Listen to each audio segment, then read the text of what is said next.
just this idea that I had of the possibility of protecting the earth. You know, part of me had probably always thought, oh, well, you know, maybe it's just too late, or maybe there's nothing I can do. But something fell in love with this idea of a love warrior for the earth, that we can make a difference. And it's not about whether it's too late or it's not too late. It's about our connection right now and how we're living with the earth right now, whatever the future. So, and part of that connection is standing up for what we love. Writing our dreams down in our journal in present tense.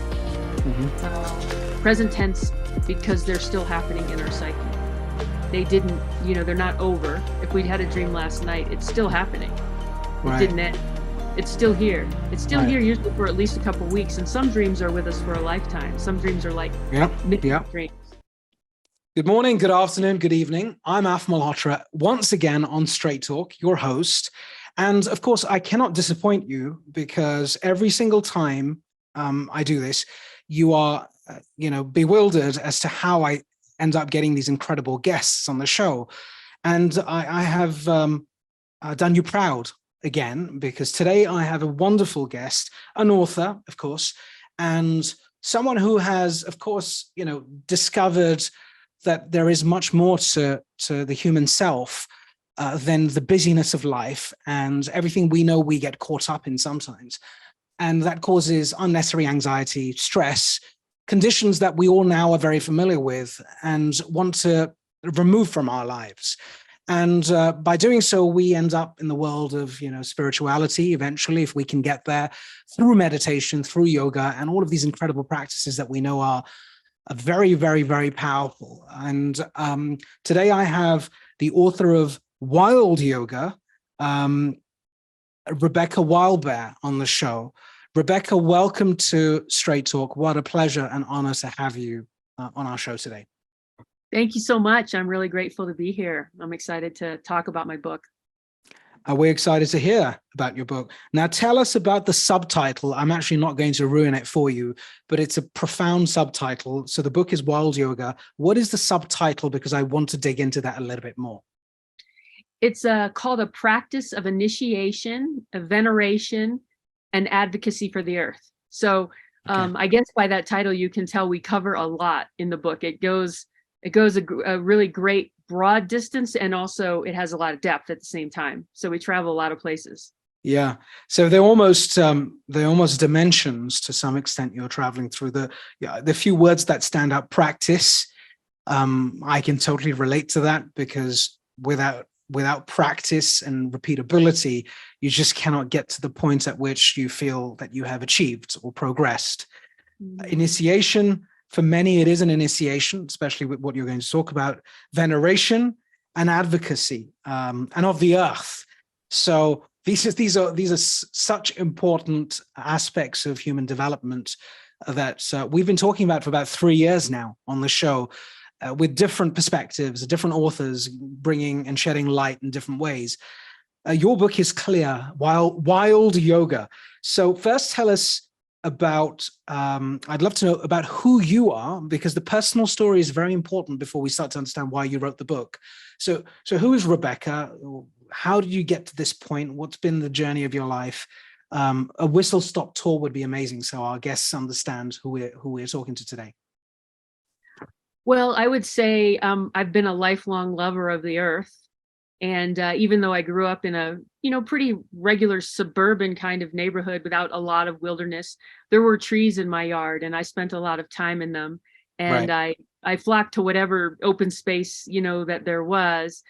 And when I was able to go to wilder places, sometimes I was just in love with them, whether it was swimming in the ocean, walking through a forest when I was visiting my grandparents, or in later life, getting to go work at summer camp, which was the wildest place I'd ever known in the Catoctin Mountains in Maryland and Camp David. I grew up in Maryland, and ultimately moving out west to more wild spaces, and have mostly spent my life as a wilderness guide, so that I would be outside all the time. And so a lot of my work is about deepening connections with nature. And I was kind of struck when you began the conversation about talking how people get caught up in things, and And I was just starting in that moment as I was hearing you, just feeling into how different, I mean, you may have noticed this, how different we feel when we're in nature. If anybody's listening, they might know.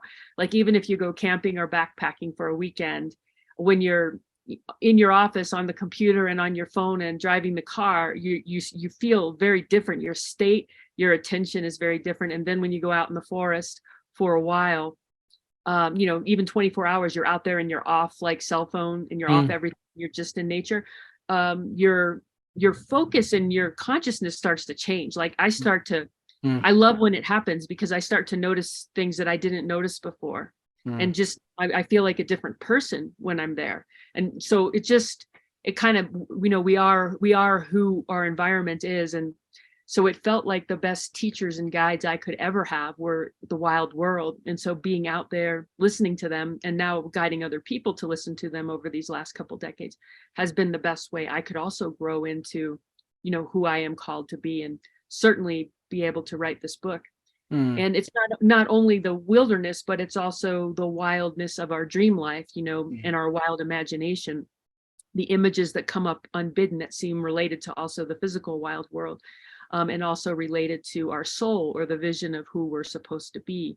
And so it's like all those things can initiate us, the wild world, the dream world, our souls, to give us a vision of what is worth doing and who we're to live, as well as call us into a deeper relationship with each other. And that's kind of, I'll just say one more thing. I know I'm going on, but that's kind of like wild yoga is kind of getting back to the roots of yoga, because people get confused with the word yoga because it's so misunderstood in our culture. People think yoga just means yoga asana or the poses of yoga, and that's it. And I do think the poses of yoga are a very important branch in the tree of yoga. And so I include an asana pose in every chapter of my book related to the theme. But the physical postures of yoga are only one branch in the tree. The larger purpose has always been to discover who we are at the core and what is our purpose and how to be in relationship with everything while we're here in the world, and who is the world. And to be on a deeper journey like that, I think like the journey of like the material or physical realm, and being able to relate with that, with the integrity of who we are, but also connecting to the spiritual realm too. So, and, kind of taking our advice from the spiritual, or in my case, all these other intelligences that are greater than us, the natural world, the spiritual world, the soul, our dreams, and to help have those things guide our actions and who we are in the world. So that's in large part what has called me in my life. That, and I would say my love of the wild world has also called me to care about ecocide and ecological devastation, and trying to bring together these personal growth practices that stretch us to also relate for how we can take actions on behalf of the planet in a true kind of way of advocating for the earth, meaning it's not about buying sustainable stuff. It's about actually protecting land and species, and imagining how we can live in a way that allows them to live and thrive. Beautiful. I have so much to say to you. So thank you for sharing that. And so a couple of examples just to reinforce your statement around connecting with nature. And it's very, very important. I've been thinking about this a lot myself, because, we're buried in an office like this, and you've got these screens, right? And it's great because I'm able to connect with you now. Let's be honest, it's got some upside. There is a danger, however, that you tend to get addicted to and consumed by, and very comfortable with, of course, not even leaving your front door, because everything is now in one place, and you become more intertwined with and connected to the frequencies of these devices around you. And I'm starting to see that now, because I do this a lot personally, but I need to get out of this, because I feel like the energy fields around me, as much as I'm learning from you now, and I'm vibing with you, they're so powerful. And I have things around me, and I have certain rocks around me to just ground me, and so on and so forth. I'm standing on a mat that grounds me. I always stand up now, as opposed to sitting down. I feel sitting down really weakens me. Bizarre, because most of my life I've been sitting down and working on a desk. So now standing up, as I can use my hands and so on and so forth, liberates me. And those are just small examples of what the nature does when you're in nature, with nature, where you're free, you're actually free, you're liberated. We had a guest on our show, Grandma Lene. She's a native elder, maybe a year ago. It was phenomenal. It's the first time she went on a podcast ever. And the reason she wasn't good with technology is because devices continued to stop working or blow up around her, mobile phones and so on and so forth, because her frequency was just so at opposing ends of what that device was creating, and she had to quickly adjust, and she never really wanted to stay on a call for more than 20 or 30 minutes. It was phenomenal. And she talked a lot about how her powers and her ability to be who she is grounded literally, and from the nature. And it's almost like she feels more comfortable being with nature than being confined to the four walls, Mm-hmm. That was an amazing experience for us. Sadhguru, who is a very well-known spiritualist out of India right now, who I'm hoping to have on my show in summer, talked about his awakening, and many other stories of sadhus or spiritual leaders or folks like yourself who've had some form of an awakening or have figured out what's important to them when it comes to nature. His awakening was in nature. So it's not, it wasn't confined to a building where he was sitting and meditating. Years and years of just hanging around on a tree when he was young. And one fine day, his story is he had some sort of an awakening. And of course, he sees things differently now. But this concept of nature and how we're getting more and more detached from it, I feel, because of technology, and this is the downside of technology. I mean, it's bad enough to have a mobile phone, but now we're talking about the metaverse. I'm sure you've heard about the metaverse, where we are saying this is not enough. You need to go to another microcosm, which is even more locked up. It's almost a wormhole, right? For us. Tell me how. Firstly, why did you write this book now? What was compelling you to write this book right now? And what are you expecting to do with this book? What's the impact you'd like to make? And then we'll go into the book, of course, in more detail. I would say, I've been, trying to write the book for a long time, like a decade. I started writing a book called Wild Yoga. I wrote a 70,000 word manuscript. Turned it into a writing coach, and she was like, oh, well, she gave me some feedback, like, you're trying to cover a lot here. And then I wrote a smaller book out of that conversation, which I still isn't published. And then that turned into, well, why don't you go back to writing the first book you were trying to write, Wild Yoga? And somehow it just happened that I could really, what I really wanted to do was include a lot. I just wasn't able to do it when I first tried. And then suddenly, I was able to do it. And I think part of what spurred me on is my tremendous love for the earth and my grief about, what's going on. And also my feeling that I have something to contribute and it can't wait. It's like, it's now is the moment. And so it just kind of happened. And then things fell into alignment. I'm a guide, but because of COVID, I was guiding less. And I was caretaking a place. So the physical kind of standards lined up to just allow me to have the space to just do it. And then I also just started saying no to everything else, because it was like my muse was just like, no, this has to happen. And the only way this has to happen is if you just say no to these other things you were saying yes to. And it was pretty wild, but it was like I was compelled, like my muse was just, it suddenly became urgent. And plus, the words that I had wanted all these years that I couldn't quite get, just like they just came. Wow. Very, very interesting. And of course, I haven't had an opportunity to read the book because I couldn't get it in the UK. Like I was saying earlier on before the show, as soon as I get it, I will be reading the book. And of course, I recommend everyone reads the book and buys the book. Of course, it's a global publication. Tell us what you're trying to achieve with the book. So a little bit more about the book. What are you trying to cover? What is the sort of end purpose? As a reader, let's say I pick up the book tomorrow. What is my takeaway? I guess it'll be different for different people, no doubt. But what would you like me to take away from that book? There's so much in it. I would say there's so many things, but one thing would be a deeper connection to the natural world from reading it, just from reading the stories and just from trying the practices. And also the potentiality of stretching your consciousness to listening to dreams, to potentially your muse, to listening to dreams for particular purposes, to your soul, to the spiritual world. So there's a lot, and I can go through the book in a little bit more detail. In a way, you could read any of the chapters and in isolation, and each chapter would give you something, but the chapters do build. So they start out gentler, easier, and then they get more and more complex as you go through the book. It's actually quite a steep learning curve. And so I often recommend, even in the introduction, like, even if you just stay in the first few chapters, there's so much in the first few chapters and there's so many practices. You don't have to move on until you're ready. There's no speed to it. But the first section of the book is called Wild, and the first 6 chapters are under this idea of rewilding ourselves, about connecting to the body, connecting to the deepening our ecological perception, or connecting to the natural world, having conversations, listening, connecting to our heart.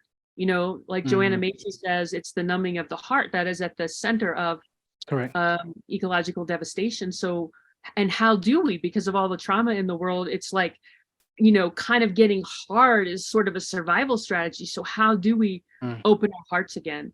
And then the 4th one is a fun title, Feral Female Ferocity. And that's kind of about embracing anger, even about that. A lot of times anger is viewed as just bad. And there are things and situations and moments, obviously, where it is abusive or harmful and not a good thing at all. But I think often in our culture, there's also moments where ferocity is part of our wholeness, and it's actually arising on the scene as a protective force that's meant to do good, whether it's self-protection, protection of those we love, or protection of the earth, because we love the earth, and that's also part of our family and part of our own bodies. Sure. So calling this ferocity back, which exists in the natural world, like snakes protect themselves, scorpions protect themselves, and at one time humans protect their land base. So how do we call this, ferocity back? Receive the love of trees, which is about just the love that forests hold, just, and the intelligence of their network of community, and how do we tap in to them. And I share some of my own story, because I've struggled to love myself and to love in the world, and trees have been one of the greatest teachers. And I share some of the practices and that I've lived through. And then the 6th chapter is a dream in the cave womb. So it's about how we go into the dream world to listen to what the dreams tell us, and also to listen in particular for our mythic purpose, our souls, why we're here, and to get a vision that we're here to live. And then I talk, which is a lot of what I've done. I've worked with Animas Valley Institute for a lot of my life too, which their work focuses a lot on that. And then the 2nd section of the book is called Holy Longing. So now that we've rewilded ourselves and we've opened to all these forces, we're going on a deeper spiritual and soul journey. So opening to the sacred world is a chapter which includes spirit, soul, and ancestors. Following the mystery of what you love, which is about, I'm sure you've heard of the concept of anima or animus and the inner beloved. Well, I extend that concept beyond just human, love projections, but following the mystery of what we love, how we fall in love with certain qualities or ways of being, and how that pulls us on our journey to the next thing we're called to do. We're often between this idea of love and terror. We usually fall in love with something that terrifies us, and it's usually the call to step into something greater.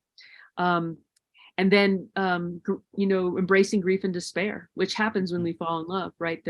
We always lose what we love one day at some point.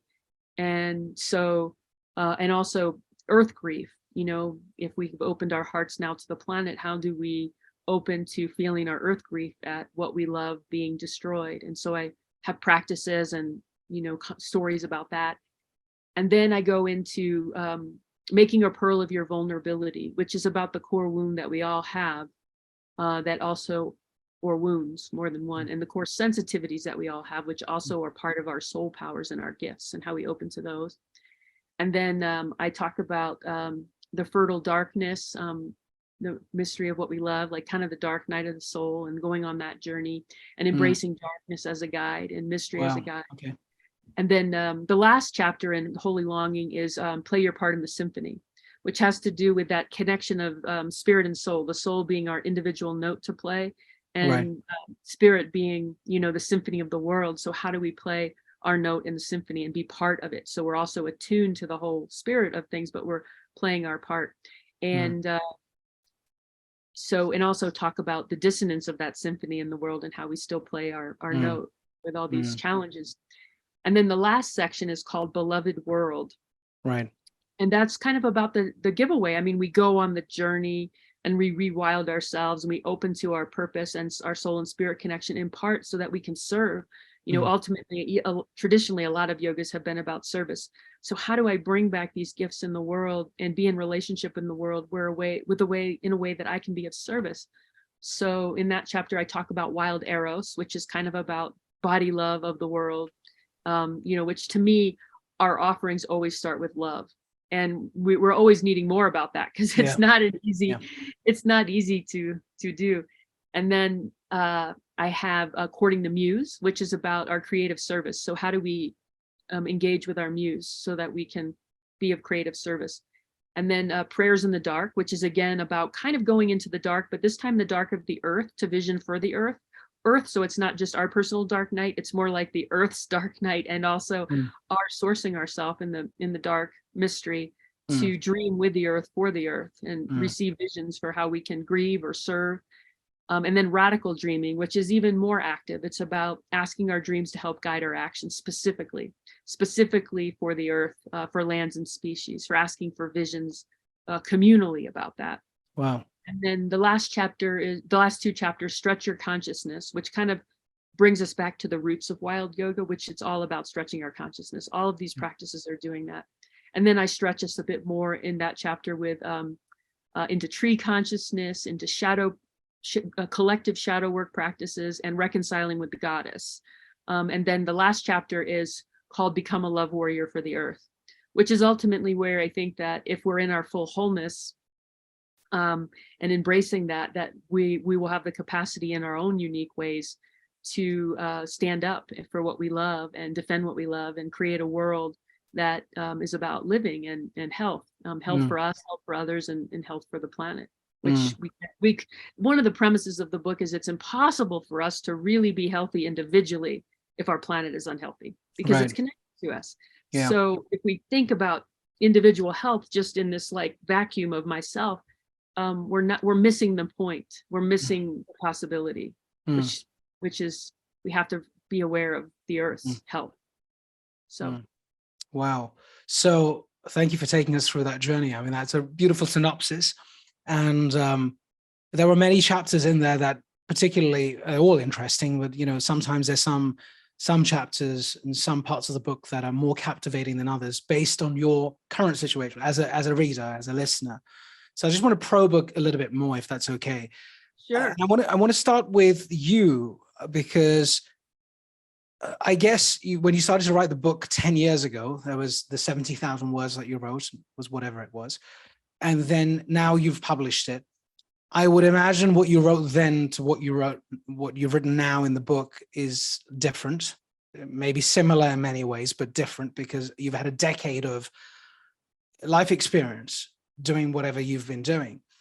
And there's so much wisdom and knowledge and brilliance and, helping people tap into their consciousness to understand, at least through the medium of knowledge. So when you open a book, you're reading text and you're processing text and you're learning, okay? You're not practicing necessarily at that point, but you're certainly learning. And through learning, you can tap your brain and open your eyes to possibilities that you never really imagined existed. And that's the power of that knowledge. You've gathered that knowledge over the last many decades in your life, I guess. And what I wanted to ask you was, I guess you've experienced everything in this book. So when you say one of the chapters is about dealing with trauma or grief and how do you deal with it, it's about the awakening, it's about the heart. You talk about, the journey. You said it was a journey that you have to go on from the beginning of the book, initiation, almost getting right to the end of the book, structured consciousness and so on. So you must have built some special powers and abilities, so to speak.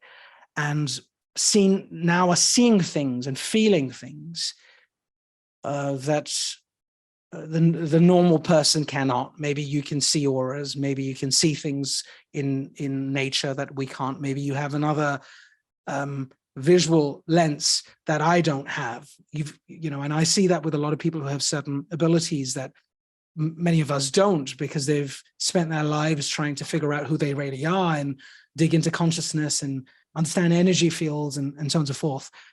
How have you changed as a person, and how did you write this book? Was it just a combination of like researching other things, or was it coming from within? Because you said it was just the words just kept coming. The words just kept coming.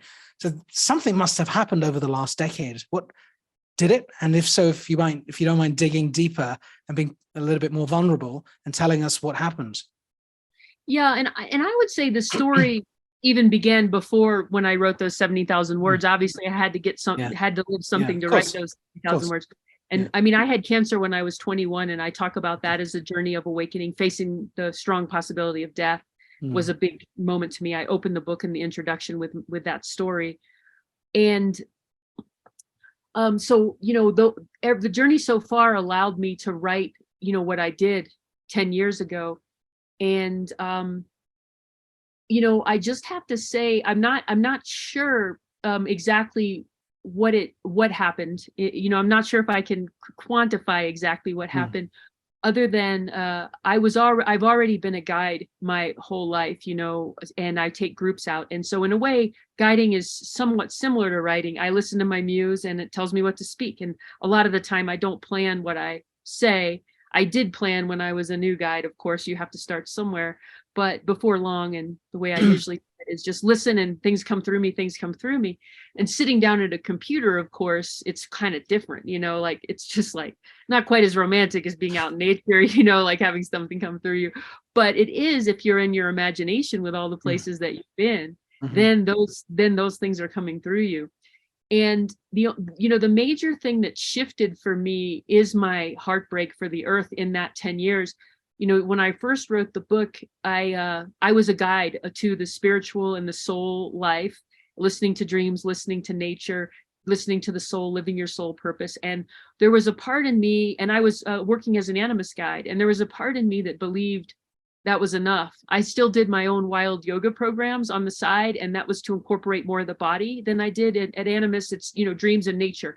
But yoga and a lot of the other things I've studied, Hakomi and other kinds of body practices, somatic meditation, are about listening to the body equally as much as nature and the wilderness. So that's what wild yoga was. It was listening to nature, dreams, and the body.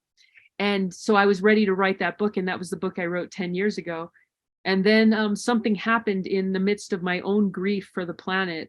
I was a river guide here in Durango, Colorado, and the river turned orange, and nobody could go in it for a couple of weeks. One of the old mines broke loose and polluted everything.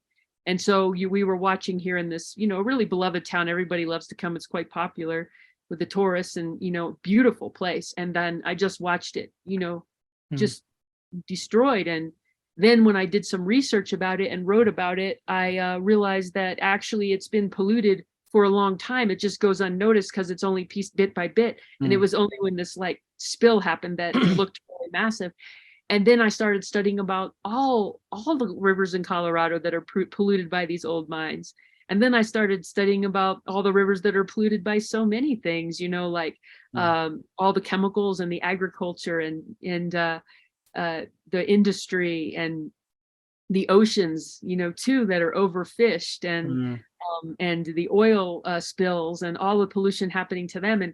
And then I started reading about all the lands and forests being devastated. And, it's a lot to take in, all of it. And then, of course, I heard about the bears, and I'm, wild bear, and I'm very connection to them and what's happening to them in Asia. And so when I started to really, I think that I had always known these things existed, but I didn't really want to take in all the details and all the stories. It was hard to focus on that. I wanted to focus on soul and like the beautiful places. But the earth was really calling me to pay attention to the difficult places. My soul name is a brave-hearted, wild love prayer, who lives in the dark waters, a witness to horror and beauty. And so the soul work is, really the beauty, listening to being in beautiful wild places and listening to the beauty of people's souls and purposes coming through. But the horror is, watching the devastation of the wild world and everything that I love. And so, my soul was calling me to deepen into that capacity to listen to that and allow that to be part of wild yoga. And once I allowed that to be part of wild yoga, I also joined some earth activism groups and was a writer on behalf of the earth, for various things. And so my writing was like this way that I could deal with my grief, like that I was taking action in some way, that I was giving something, that I was pouring my heart out. And so when I got into that practice of writing from that place, from that love, something broke open in me. And then I was able to write the book that I wrote. And it's really quite different than the one I wrote 10 years ago. So that is the best I can describe. I almost had a love affair too with just this idea that I had of the possibility of protecting the earth.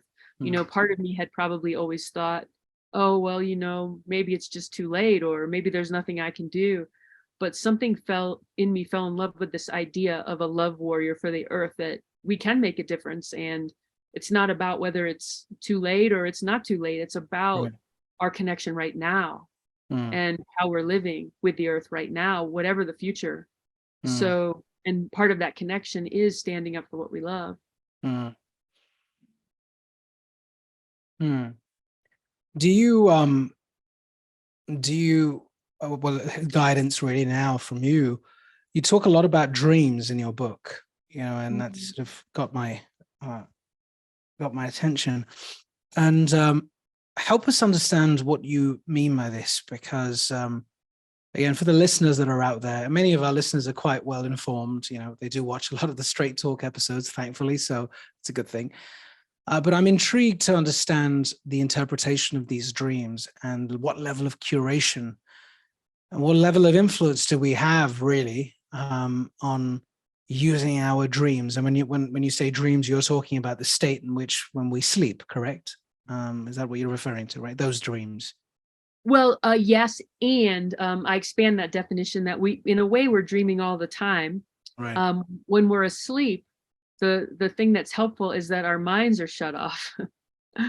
So we know that the dreams are pure imagination, pure dream. Right. And so nighttime dreams are great ways to start working with the dream. And once you start working with dreams, you can also begin to track the waking dream of life.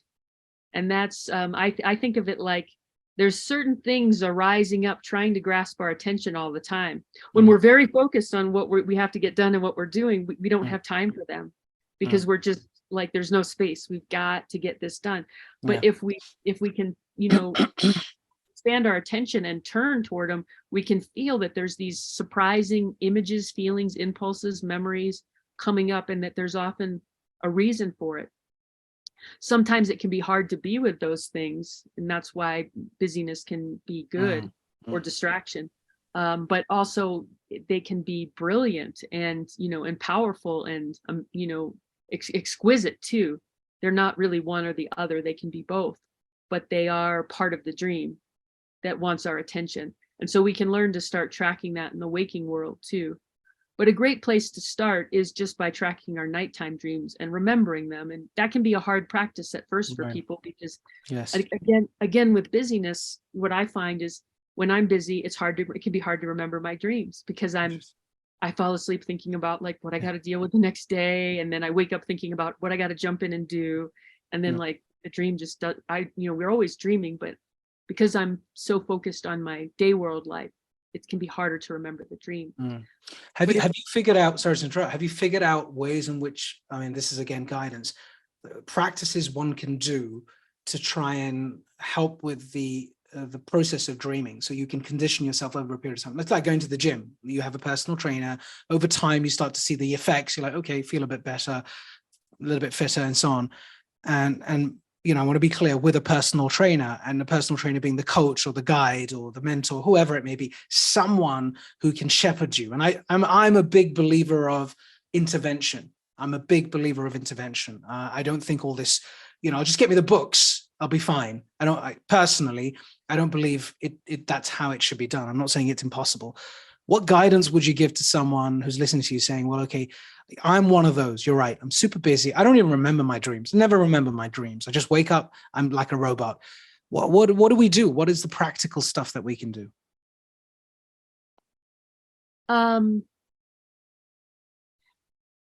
The practical stuff would be, I love that metaphor, by the way. Like, I think it is a lot like an exercise or working out. I mean, one of the things I'll just say that comes to me straight away, there's going to be a few things I'll say, but is writing our dreams down in our journal in present tense.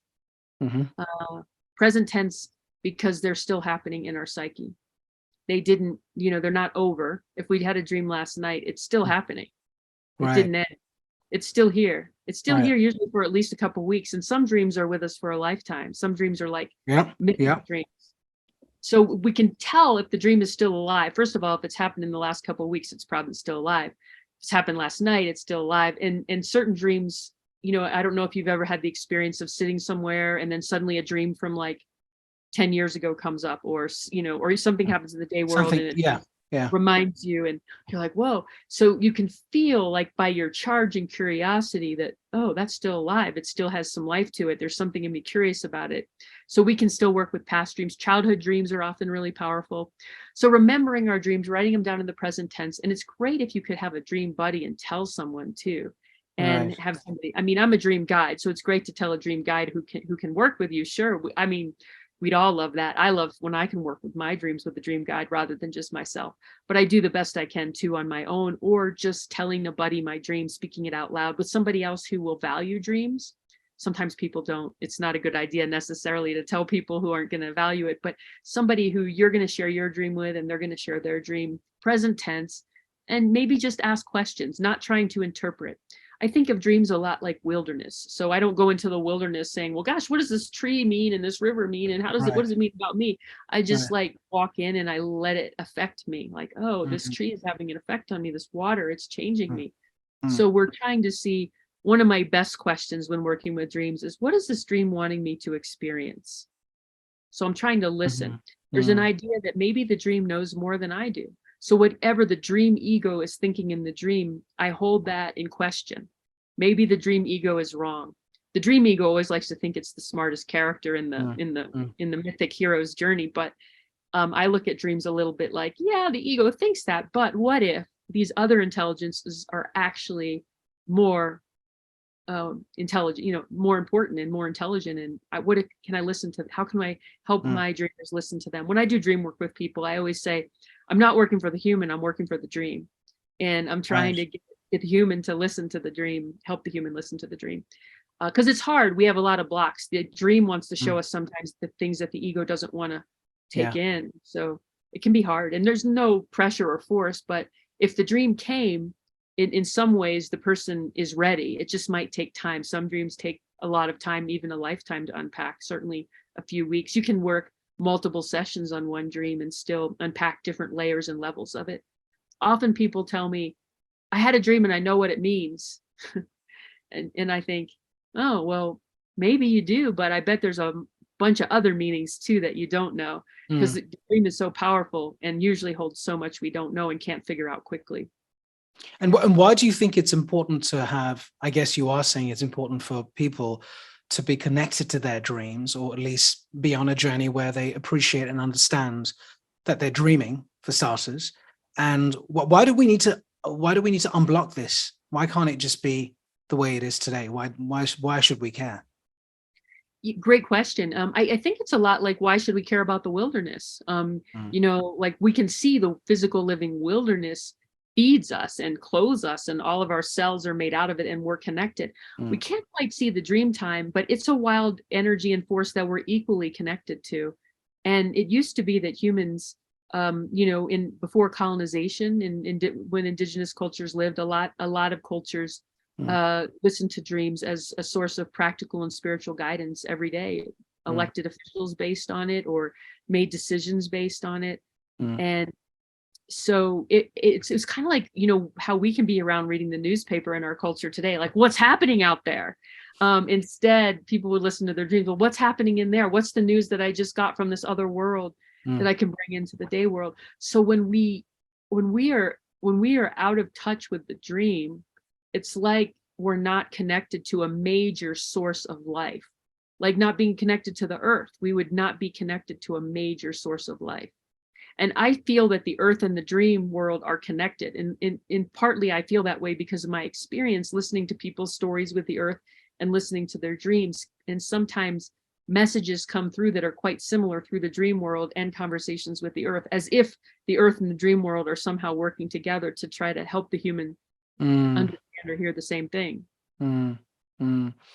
There is a body of research happening right now on one aspect of the brain, the pineal gland, that I'm sure you're aware of, and how that has, you know, in a way, there's the conspiracy theory that a lot of fluoride in the water or whatever factors have calcified the pineal glands, and the pineal gland is our ability to actually get downloads from wherever those downloads need to come from.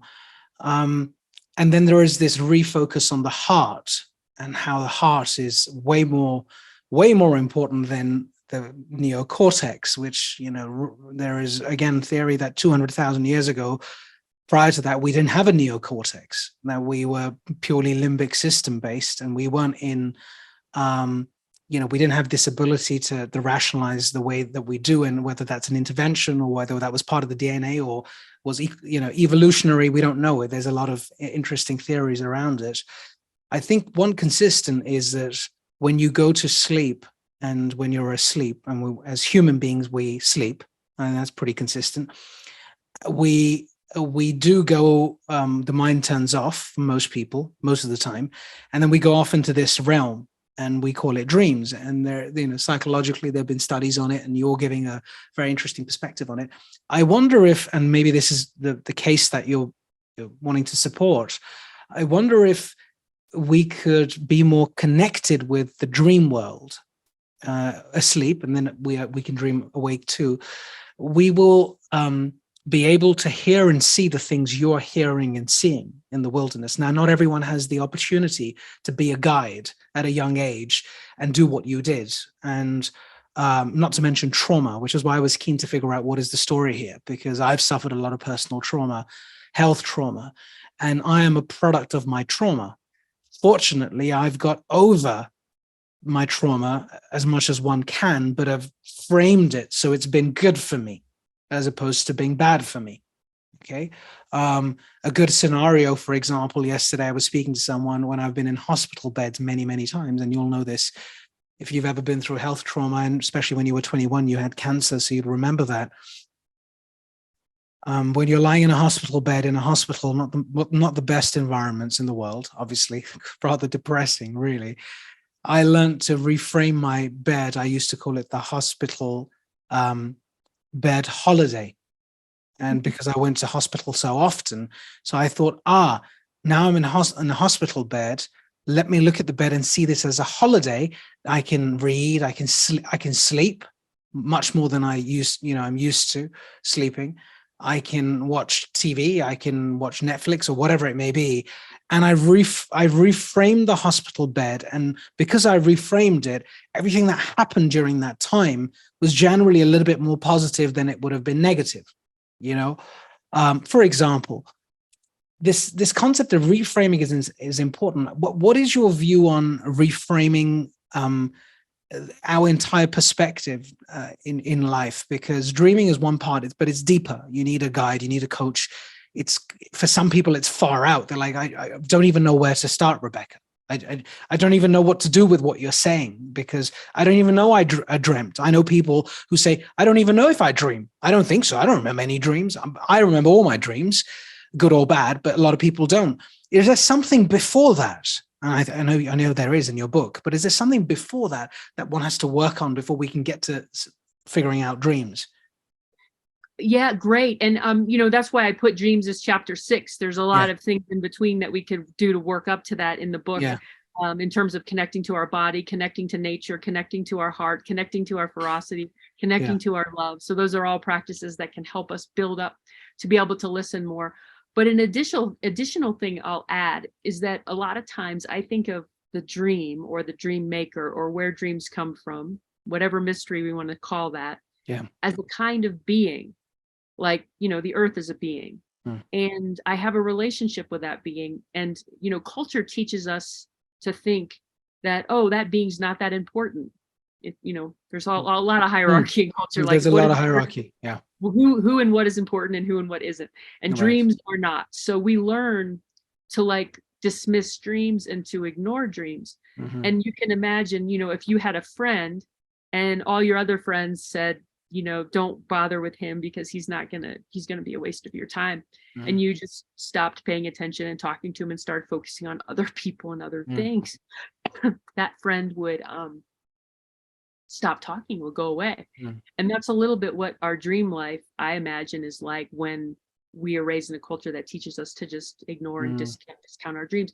So it's like a courtship back. Like, say you wanted to earn that friend's trust back and say, hey, gosh, I'm so sorry.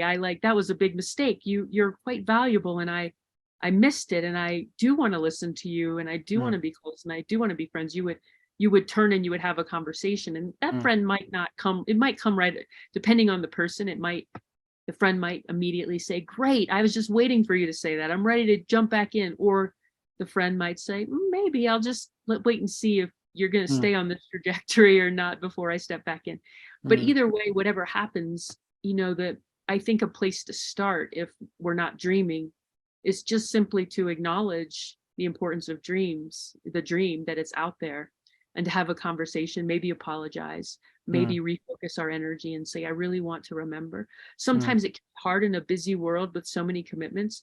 So mm, sometimes I suggest having like 1 or 2 nights a week where you can talk to the dream maker before you go to bed, and like mm, plan that morning not to wake up to an alarm, and have a little time in the morning so that if you do remember your dream, you can keep your eyes closed and stay focused on whatever come. It can still be quick. The mind can come in and discount, oh, that was just an image, or oh, that was just a work mm. dream. But if you ask for a dream, you have to trust whatever comes. And an Right. image or a color, however small or little it seems, it's really Mm, significant. If you dismiss what you get, what's the dream maker going to say? Do you imagine? What would the mm. friend say? Yeah. Oh, well, I tried. This person Yeah. doesn't want to listen. But Mm, when you listen to whatever you get, you're building a relationship with the dream maker, and mm, more will come. mm. Do you believe interpreting dreams, and when you're coaching people or guiding people in terms of this journey, is it about, well, I wake up in the morning and I say, hey, I have a session with you, and I say, I dreamt about this, I dreamt about this, and I've been dreaming about this a lot over the last 2 months. And maybe that narrative is related to my life. Maybe I'm going through something. Let's say something awful. Let's say it's a divorce. Let's just say, and I'm in a bad relationship with a partner or someone, and it's bugging me. It's taking all of my energy. It's sapping me because it's not a good thing. And then when I dream, I'm dreaming about that person and thinking about the day. I'm also thinking about the random wild scenarios with that person. And then I come out of the dream. Now, what would you say to me at that point? Am I supposed to do something about it? You're like, don't worry about it. It's just natural. What is the guidance you're going to give to a coachee at that point? A guidance that I'm going to give to them around listening to their dreams, Yeah, or like so that's my scenario. All right, that's my scenario. I'm working with you, right? And now, what are you going to say to me?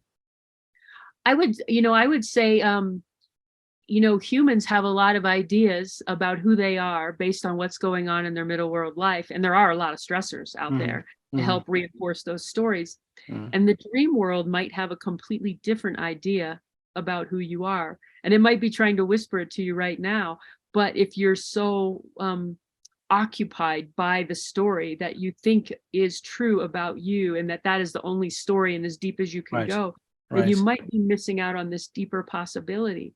So Mm, what is there a way that you could put this story, on the shelf somewhere as like, okay, well, maybe this is a story about me and maybe there's mm, truth to it, but it mm, might not be the most important story. And it can be somewhat liberating, and sometimes people do even bigger ceremonies around letting go of their story. But even just putting this aside to listen to the story that wants to come through the dream, like sense themselves in some other way that's much more mysterious and core to why they came here and who they really are. Beautiful. Okay. Switching gears, we're running out of time. It always happens, but switching gears very quickly, I wanted to get your sentiments on a few things.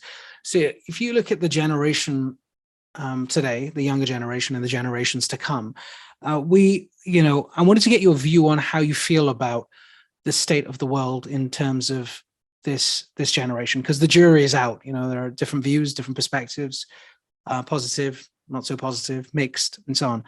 But when it comes to your work, wild yoga, looking at, reconnecting with nature, trying to figure out yourself, looking at the heart, looking at your relationship with your dreams, getting much deeper into the self through the practices that you've described. How do you feel about the future of our civilization with millennials, with Gen Z, Gen Alpha? They've got different labels these days. I'm sure you interact with them. How do you feel about that generation and the work you're doing?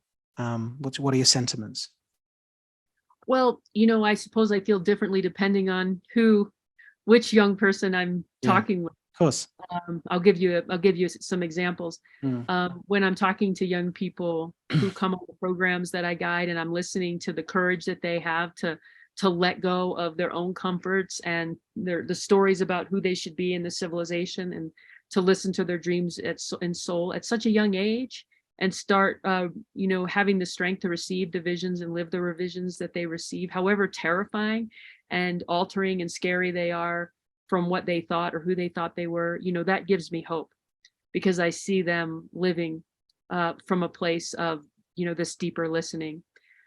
When I work with young people who I see care about the planet so much, and also recognize that our civilization as it exists is not going to work. I mean, it's going down either way. It's unsustainable.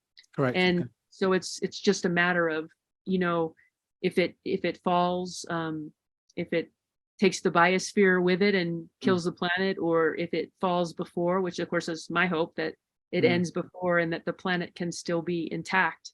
And so when I see people that have an understanding of the great gravity of the situation and are dedicating their lives to viewing the world on what's most important for the earth and animals and species and future generations of all species, that gives me hope. And then, sometimes when I see younger generations addicted to technology or drugs or internet and not doing the work and just completely stuck, of course that makes me feel really sad. I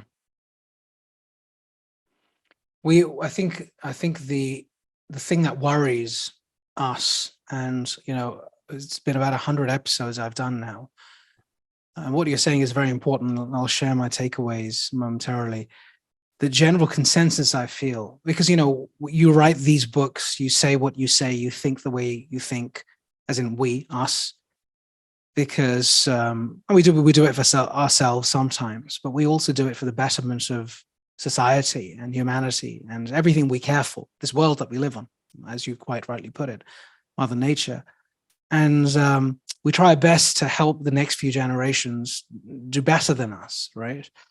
And it's kind of the message I've got. It's bizarre. I've been interviewing a lot of people, and I don't know, it's not by design, but I have been interviewing a lot of people who are in their late 70s for some reason over the course of the last year and a half. And the consistent message I've got is this concept and this meaning of being human. And, many of these people have been technologists and, very wealthy and have been through all sorts of life experiences, good and bad. And they all say one thing when they close off a session, and they say, let's do everything we can to be as human as possible. And one of the things I fear, although I'm a technologist, is these new technologies. AI is great in its own way, this concept of a metaverse, which is a virtual world.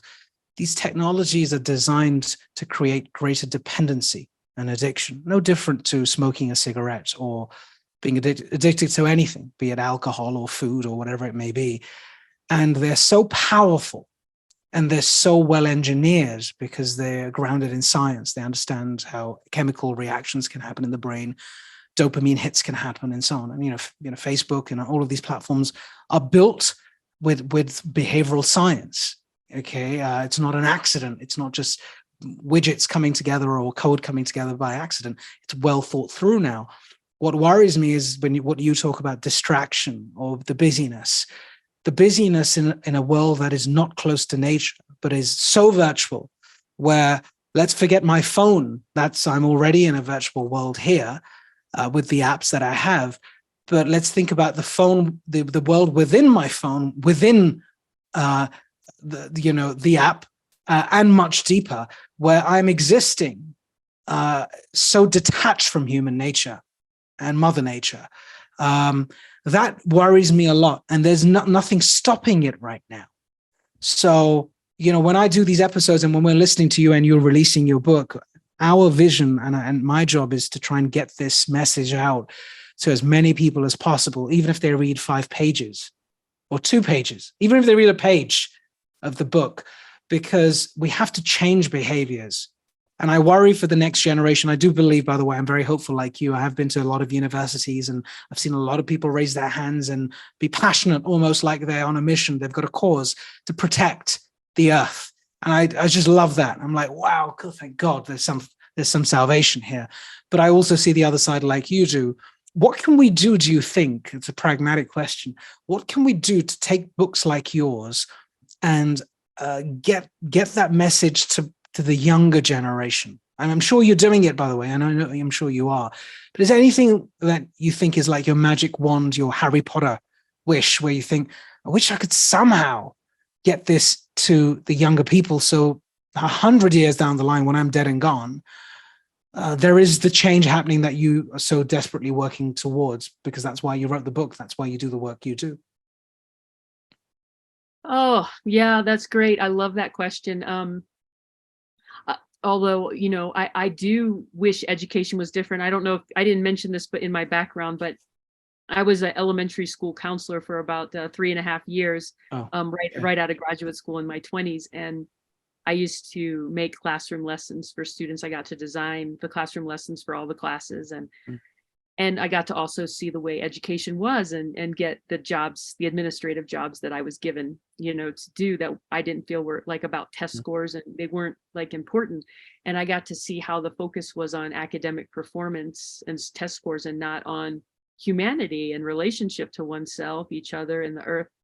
And then I started working in wilderness therapy for a while with troubled youth. And then the focus was working with really troubled people, but the focus was on like that human relationship. Anyway, I'm just trying to come back to, it is very dear to me. I wish back in my 20s, even, I had a longing to redesign the education system. And I know that some people have done it, and there are some alternative, Montessori outdoor schools and different things that use different approaches that are much more in alignment with probably the practices of wild yoga. And then there's also traditional education and the test scores that are, that the masses of culture go through. But I wish that education was completely different. I actually call sometimes public education the Holocaust of the human soul and the human body, when they take a little child's body and sit it in a desk all day and just get it disembodied. So, absolutely, kind of, there's some books about this too. One was written by a teacher. I can't remember the title of it, but I quote it in my book. But, education was made to help people fit into the cog of society, and not have imagination and not be connected to their body, but be able to just work in the workforce and keep things going. And that's not really education. I mean, that's just mainstream culture stuck in its addictive pattern, and orchestrating its young to be stuck in that pattern too, raising them to be stuck. And so there has to be a completely different way to bring young people in early, and also as soon as we realize it, like to, as adults, to re-educate ourselves or uneducate ourselves back into these more important ways of being. It's kind of a core to the project. And then to make it even more complicated, it's not just about our individual growth, which needs a lot, but it's also about our relationships, because it seems like change will happen through community and coming together. Yeah. Right now our society is run by systems of power and laws that are harming everything, harming the earth, and it's legal to harm the earth and it's illegal to protect it. So that won't be able to be, I think it's communities of people coming together that has the biggest possibility, rather than individuals in isolation. So, Mhm. hopefully we can do these practices in communities. I long for that. I do it in temporary communities that come together and do personal work, but my longing is actually, and my vision is, communities that come together of prayer and protection, where they come together to deepen in community and in their relationship and in their protection of their land base. Mm, mm. Wow. So there's a lot of work to be done. And I think, I would love to, I'm looking forward to reading the book. I would recommend everyone goes out and buys and reads the book. And this is a journey, right? I mean, this is a journey, and you've got to have some awareness of how you want to exist between life and death. That's sort of the middle of the sandwich. The certainty of being born and the certainty of dying is pretty much there so far, and you've got to figure out what you want to do with the stuff in the middle. I do feel that Western society, you live in it and so do I, is going through a major upheaval. And there is an awakening, I think, amongst many of us. And we've realized we are a definite minority, though. And there's a lot of change still to be made. And, most recently I was interviewing Dr. Alicia Fasano. He's at Mass General in the States. He's the head of essentially the master of the microbiome, and the head of the celiac unit and various other units. And he wrote this huge book, 550 pages, called Gut Feelings, Your Microbiome, I think, your health and the microbiome. And a lot of what he talked about also indirectly was Mother Nature in terms of the food supply and the food chain. And he said the food chain is being destroyed and corrupted at such a level now. And he's one of the foremost scholars in this domain. And he said, and it is a problem of the West much more than it is a problem of the East. And we continue to destroy it, and therefore illnesses and cancer and all of these other things. And when you talked about those waters, the rivers that you talked about being polluted, and then you started to study it and realize, well, gosh, it's almost not worth studying it because it's so depressing. You start to lose faith in mankind and humankind a little bit, because it's us who do this destruction work. As much as there are many who protect, like you. You have to stop and you have to think. And I think this realization and this awakening has to be scaled, and it has to be at mass level, not just a small community of straight talkers or people who read your book or your fans and your community. So I'll try my best with my platform to try and get this message across as much as I can. I'm deeply grateful that you've taken time today to speak. It was very calming. I think, you're obviously an evolved soul, and you've discovered yourself in many different ways, and you've had your journey, your ups and your downs. And it's clear that you've had trauma, and I was trying to connect with it, albeit on Zoom, and trying to understand it so other people understand it too. So for that, I'm deeply grateful. Thank you for coming on the show today. Wild Yoga is Rebecca's book, and it is an important book, and we will promote it and push it. Before you go, I would love you to say just a few words on how the experience has been for you today. I know you do a lot of podcasts and you speak to a lot of people offline and online. How did you find the conversation today? Just a few words to help us get better and to motivate us as well to continue doing this. Yeah, thank you so much. It was wonderful to get to hear what your particular curiosities were regarding the book, what subjects and topics you most wanted to delve into of all the possibilities. And it was great to hear your questions, which were often refined down to like, how can readers begin? Like, what steps can they take? How can they embrace this, complex, very different kind of way of looking at things than, culture? What are some beginning things that they can do? And I loved your fascination with dreams, because I think that is a core of the work that I do as well, just like a base of everything. So thank you for being curious about that and asking lots of questions. Yeah, my pleasure. Thank you for coming on the show. And Straight Talkers, please subscribe to the show, bottom right there when you watch this video. Thank you, Rebecca. Take care of yourself. Come back to us when you would like to say more. And if you have another book, I'm sure you do. Seem to have many versions of stuff that you've written, and I guess you might publish it now moving forward.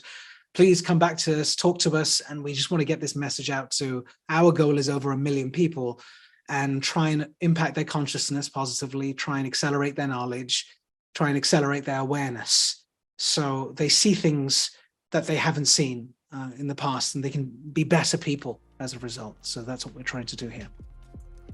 Thank you so much. Well, thank you for all you do, helping get my book out, and all the people that you talk with. I'm very generous for you to spend your time trying to share all of this with everyone. Thank you. Yeah, my pleasure. Thank you so much. Be well. Thank you, Straight Talkers.